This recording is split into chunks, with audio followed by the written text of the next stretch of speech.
Hello, this is Two Ladies Midwest Adventures. I'm Julietta, and I'm reading Heaven is for Real. We are on chapter 8. 5 minutes later, a white-coated man emerged from the imaging lab. I don't remember his name, but I remember that his tag said radiologist. Your son has a ruptured appendix, he said. He needs emergency surgery. They're ready for you in surgical prep now. Follow me. Astonished, Sonia and I fell behind him. Heat surged to my temples. A burst appendix. Hadn't the doctor in Imperial ruled that out? In the surgical prep room, Sonia laid Colton on a gurney,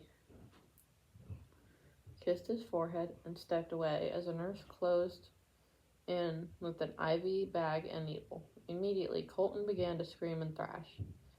I stood at my son's head and held his shoulders down, trying to soothe him with my voice. Sonia returned to Colton's side, crying openly as she kept trying to brace his left arm and leg with her body. When I looked up, the prep room was crowded with men and women in white coats and scrubs. The surgeon is here.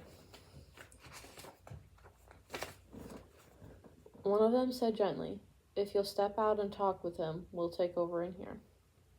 Reluctantly, we stepped through the curtain, Colton screaming, "Please, Daddy, don't go."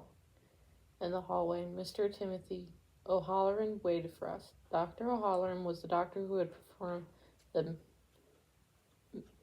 mastectomy on me 4 months earlier.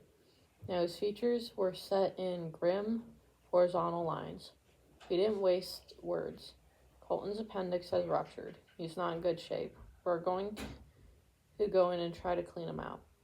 On the other side of the curtain, Colton was still screaming, "Daddy, Daddy!"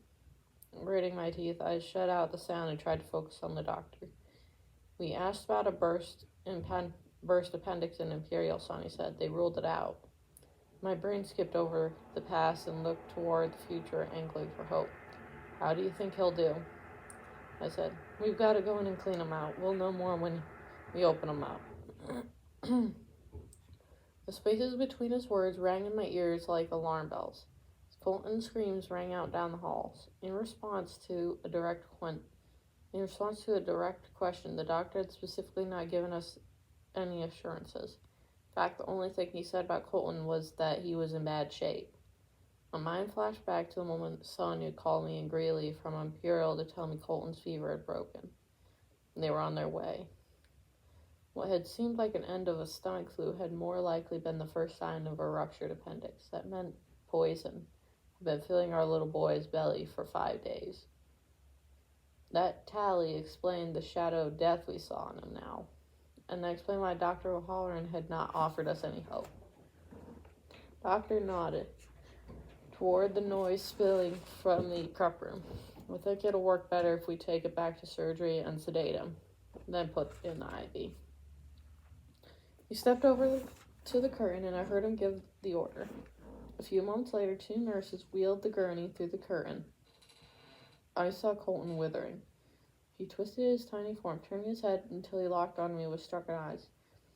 "Daddy, don't let them take me." I remember when I said pastures didn't have the luxury of losing it. Well, I was about to lose it. And I had to get away.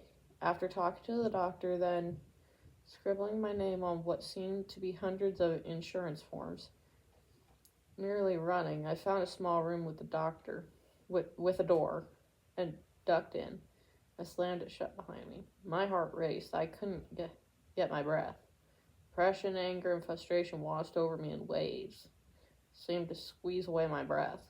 When everybody's freaking out, they all look to Dad, especially when Dad's a pastor. Now I was finally in a room where no one was looking at me. And I began raging at God. "Where are you? Is this how you treat your pastors? Is it even worth it to serve you?" Back and forth, I paced the room, which seemed to close in on me, shrinking as surely as Colton's options were shrinking. Over and over, a single image assaulted me. Colton being wheeled away, his arms stretched, screaming for me to save him. That's when it hit me. We waited too long. I might never see my son alive again. Tears of rage flooded my eyes, spilled onto my cheeks. After the leg, the kidney stones, the mastectomy, this is how you're going to let me celebrate the end of my time of testing? I yelled at God, "You're going to take my son." That is the end of chapter 8.